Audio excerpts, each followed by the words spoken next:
Sir क्या कहना चाहेंगे, 200 से अधिक अवार्ड, 200 से अधिक सम्मान आपको मिला है देश नहीं दुनिया भर से, तो इस बात की कितनी खुशी होती है और क्या कहना चाहेंगे? सर इस बात की खुशी तो अब तक सेलिब्रेट कर रहे हैं। जो लास्ट अवार्ड हमको मिला था वो था दादा साहेब फाल्के अवार्ड और आईफा। इसकी खुशी अब तक सेलिब्रेशन मोड पे है क्योंकि पहली बार टेलीविज़न अवार्ड में आए थे। 200 प्लस रिकॉर्ड में तो सर 2016 से हम लोग ने ये अवार्ड की जर्नी, मतलब पहली एप्लीकेशन डाल के आज 8 साल की जर्नी है उसके पीछे। पर उसके पीछे सर 25 साल की मेहनत है। ये रिटेल इंडस्ट्री में मेरे को ये साल 25 इयर्स होते हैं। 1999 से मैंने एनरोल किया था।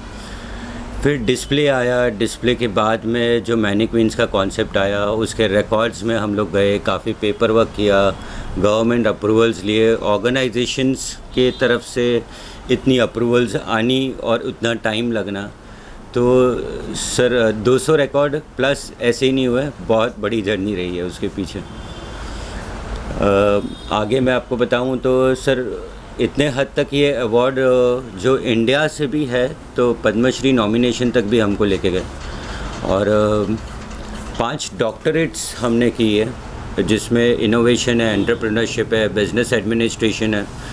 तो अमेरिकन गवर्नमेंट ने, मलेशियन गवर्नमेंट ने, अपनी खुद की गवर्नमेंट ने ये सारे ऑनर्स हमको प्राप्त करवाए। तो नेशनली और इंटरनेशनली जाने का मौका मिला, वहाँ पे अपने देश को रिप्रेजेंट करने का मौका मिला।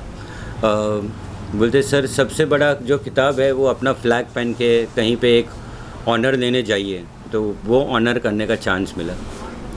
पद्मश्री की बात करें तो इस बार क्या कुछ तैयारियां हैं पद्मश्री के लिए, क्योंकि पिछली बार कुछ ऐसा हुआ कि होते होते बच गया आपका, तो इस बार क्या तैयारियां हैं और क्या उम्मीद है? पद्मश्री सर नॉमिनेशन आप बेसिकली एक पूरा प्रोसेस है।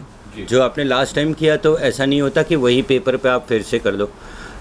उसकी नॉमिनेशंस ओपन होती है मार्च से, तो हम लोग फिर से अप्लाई करने वाले हैं उसमें, और वो एप्लीकेशन के बाद देखते हैं सर। ये साल तो हम लोग काफ़ी पॉजिटिव है कि ये साल मिल जाए। वर्ल्ड रिकॉर्ड आपने बनाया है, एक बार जब गिनीज बुक में आपका नाम दर्ज हुआ तो उस समय की क्या खुशी थी और कैसे ये सब सपना पूरा हो पाया? सर गिनीज का जो है वो G20 के माध्यम से हुआ है। G20 जो मोदी साहब ने वर्ल्ड वाइड से, वर्ल्ड पोडियम से सब लोग को एक साथ लेके आए थे, तो तभी G20 में ऐसा था कि हर किसी ने अपने स्टेट या अपने सिटी के लिए क्या क्या काम किया हुआ है, या सोशली बोलिए या इंडस्ट्री बोलिए या ट्रेड बोलिए, ये सबको रिप्रेजेंट करने के लिए हर एक को 3-3 मिनट दिए गए थे। तो हमको एक मौका मिला उसमें कि हम जनहित जारी जो बोलते हैं कि उसमें हमारी स्पीच आई। वो स्पीच के कारण गिनीज एक वो टाइटल मिल गया था हमको, और गिनीज हमको ये टाइटल भी, तो 2 बार हमको गिनीज का क्या बोलते हैं, द अचीवमेंट ऑफ गिनीज, ये मौका मिला गया हमको। जय पटारिया से डॉक्टर जय पटारिया, जब डॉक्टरेट की डिग्री आपको मिली, डॉक्टरेट से नवाजा गया, इसके बाद लगातार एक के बाद एक सम्मान, हर साल 10-20 सम्मान आपको कंटिन्यू पूरे देश में मिल रहे हैं। तो सर इन सब के पीछे क्या वजह होती है, कितना मेहनत करना पड़ता है, क्या शेयर करना चाहेंगे? इसमें ऐसा है सर, मैं आपको फ्रैंक बताऊं तो डॉक्टरेट के पहले हमारा एक इवेंट हुआ था जो विजयवाड़ा में था। भारत गौरव बोला जाता है उसे, काफ़ी बड़ा इवेंट होता है। भारत गौरव एक फाउंडेशन ने हमको दिलाया था, जिससे हमको अब्दुल कलाम साहब का भी अवार्ड, भारत गौरव, और सरदार पटेल जी का भी अवार्ड। तो ये जब भी आप नेशनल रिकॉर्ड इतने सारे करते हैं तब जाके आप डेजिग्नेटेड होते हैं एक डॉक्टरेट के लिए। तो ये डॉक्टरेट भी ऐसी थी कि ये पहली ऐसी इनोवेशन हमने की थी जो रिटेल को हम लोग लेके गए थे वर्ल्ड पोडियम पे।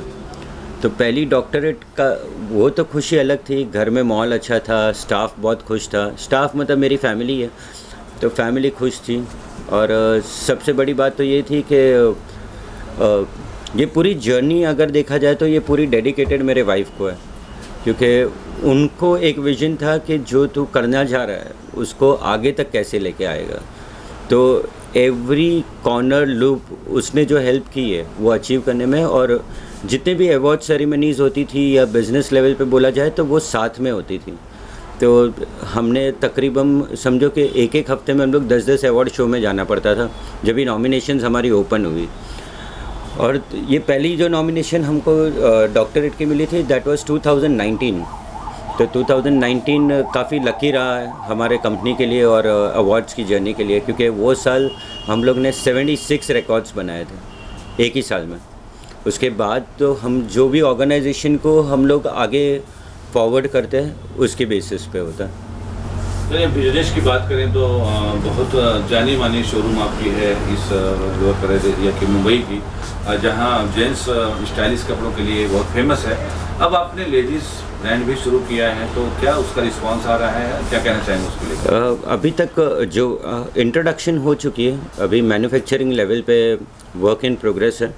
और MBO जो अभी एक्सपेंशन कर रहा है वो एक्सपेंशन अभी B2B मॉडल में ज़्यादा कर रहा है। B2B में आप बिज़नेस टू बिज़नेस आप कर सकते हो, दैट इज़ फर्स्ट। और सेकेंडली उसके अंदर सारी कैटेगरीज अंदर एनरोल हो जाएगी, जैसे आपका मेंस हो गया और लेडीज़ दोनों साथ में हो जाएंगे ऐसे। जी, और अपने दर्शकों से क्या कहना चाहेंगे सर? 2024 नया साल है, नई बात है, नई उमंग है, नई ऊर्जा है, तो क्या कहना चाहेंगे? सर हम पहले ऐसे इंडियन हो गए अभी जो 250 रिकॉर्ड पे पहुंचेंगे। बहुत जल्द यही साल में 250 रिकॉर्ड्स पूरे हो जाएंगे। और आज तक 5 डॉक्टरेट हुई है, तो आगे विश्वास रखते हैं कि और भी कोई यूनिवर्सिटीज़ या गवर्नमेंट हमको रिकग्नाइज़ करें। ये साल सर मैं आपको ज़रूर बुलाऊंगा, जब भी पद्मश्री होएगी ज़रूर पार्टी भी करेंगे और आपको मीडिया बाइट्स भी दूंगा। और नेक्स्ट लेवल पे अगर जब भी अभी जाना है तो MBO की एक्सपेंशन के पीछे हम लोग हैं अभी फ़िलहाल। और ये एक्सपेंशन मॉडल अब ऐसा है कि डिजिटली हम लोग ज़्यादा प्रमोट कर रहे हैं। तो let's see this year infinity year बोला जाता है, और ये साल में हम लोग ग्रोथ भी वैसी इन्फिनिटी ही करेंगे। बॉलीवुड में भी 2024 में कुछ नया कदम आपका पड़ने वाला है, ऐसी खबरें आ रही हैं।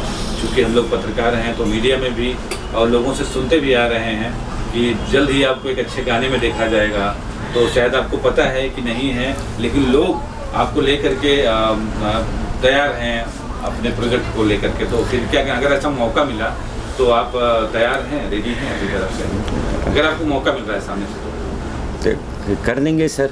जब भी जिन्होंने विज़न रखा है तो उनका विज़न भी जाने नहीं देंगे, ज़रूर करेंगे। फ़िलहाल ये वाली जो ग्रोथ हो जाएगी 2-4 महीने में वापस आएंगे, फिर वीडियो भी बना लेंगे सर। Thank you.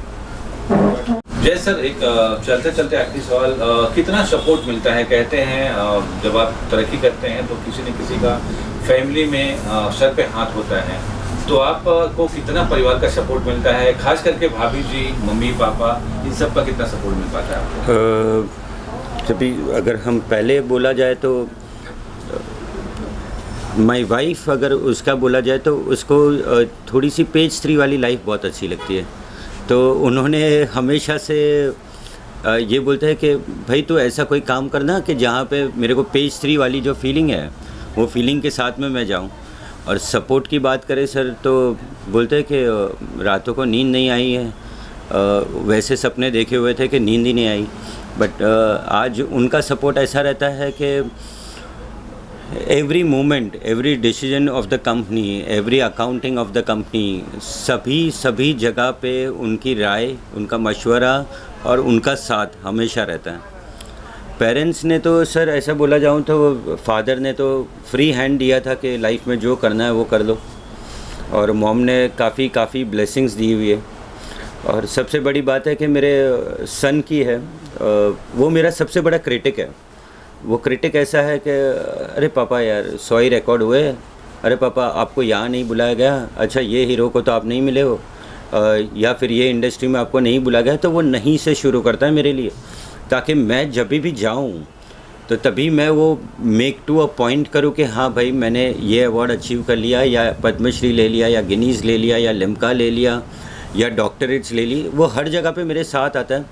फिर बोलते पापा आपका एक्सक्लूसिव इंटरव्यू नहीं आया तो आप लोग आ जाते हो, तब ये हो जाता है। तो ये वाला भी मैं उसको ही डेडिकेट करूँगा। ये जब भी मीडिया बाइट्स आएगी कि भाई ये वाली मीडिया भी हो चुकी है, संतोष साहब की मीडिया आ चुकी है, हम लोग ने उनको बाइट्स दी है और वो भी फैमिली है। तो आज शायद वो खुश होगा थोड़ा सा कि हाँ पापा ने ये वाला काम भी कर लिया है करके। तो let's see, I wait for his appreciation, पर सपोर्ट बहुत होता है। पूरी फैमिली ना होती तो शायद ये सारे माइक के सामने मैं नहीं बैठा होता। एक और सवाल, दीपक जलता है, प्रकाश फैलाता है, अंधकार मिटाता है, लेकिन उस प्रकाश को फैलाने के लिए खुद उसको जलना पड़ता है। तो कितनी कड़ी मेहनत होती है ये आपको ही पता है, क्योंकि इस मुकाम पे आप पहुंचे हैं तो जाहिर सी बात है अपने आप को बहुत जलाए होंगे। बहुत तो सर, उसके लिए क्या कहना चाहिए? बहुत सर। सर मैंने एक इंटरव्यू पढ़ा था खान साहब का, शाहरुख खान साहब का। उनको एक किताब लिखनी थी 20 years of a decade, 20 years of a decade, ये उनका एक था। एंड दूसरी उन्होंने एक लाइन बोली थी, when passion is on thrones reasons are out of doors.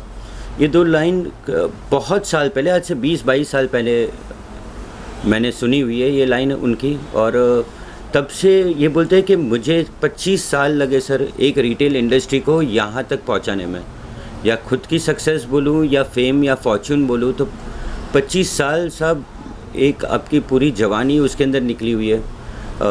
12-13 घंटे की मेहनत है अंदर। सर अंदर इलनेस इतनी सारी आ गई, पर काम करते रहना पड़ता है। मैं आज भी 25 साल पहले भी 13 घंटा काम करता था, 14 घंटा करता, आज भी उतने ही घंटे कर रहा हूँ।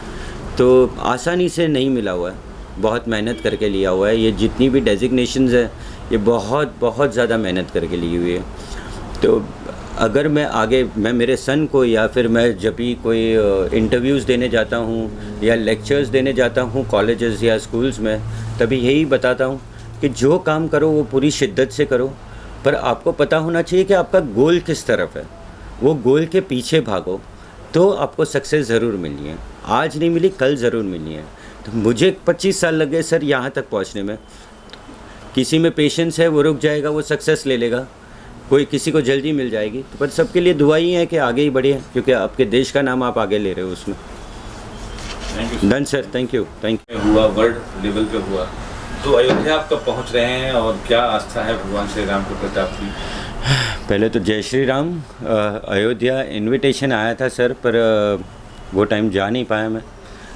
पर बहुत जल्द इस महीने अंदर से जो खिंचाव है वहाँ पे जाने का, तो अयोध्या ज़रूर पहुँचेंगे सर। और वो मूर्ति को देख के अंदर से जो एनर्जी आती है, या राम लाला को देखने से जो एनर्जी आती है, वो ज़रूर पूरी होएगी। ऐसा है कि माथा टेक के और कंपनी की सक्सेस मांगूंगा और लोगों को काम मिले। और हम तो सिर्फ खाली एक मीडिएटर है, पर निमित्त बोलते हैं हमारे में। तो अगर ये काम से, अगर आज मेरे पास समझो 50 लोग काम कर रहे हैं, तो कल 500 लोग काम करें, इतनी ज़्यादा एम्प्लॉयमेंट क्रिएट होएगी, इतनी ज़्यादा देश आगे आएगा, और उनके आशीर्वाद रहेंगे तो और आगे बढ़ेंगे sir. Thank you, thank you. हुआ वर्ल्ड लेवल पे हुआ, तो अयोध्या आप कब पहुंच रहे हैं और क्या आस्था है भगवान श्री राम के प्रति आपकी? पहले तो जय श्री राम। अयोध्या इनविटेशन आया था सर, पर वो टाइम जा नहीं पाया मैं। पर बहुत जल्द इस महीने अंदर से जो खिंचाव है वहाँ पे जाने का, तो अयोध्या ज़रूर पहुँचेंगे सर। और वो मूर्ति को देख के अंदर से जो एनर्जी आती है, या राम लाला को देखने से जो एनर्जी आती है, वो ज़रूर पूरी होएगी। ऐसा है कि माथा टेक के और कंपनी की सक्सेस मांगूंगा और लोगों को काम मिले। और हम तो सिर्फ खाली एक मीडिएटर है, पर निमित्त बोलते हैं हमारे में। तो अगर ये काम से, अगर आज मेरे पास समझो 50 लोग काम कर रहे हैं, तो कल 500 लोग काम करें, इतनी ज़्यादा एम्प्लॉयमेंट क्रिएट होएगी, इतनी ज़्यादा देश आगे आएगा, और उनके आशीर्वाद रहेंगे तो और आगे बढ़ेंगे sir. Thank you, thank you.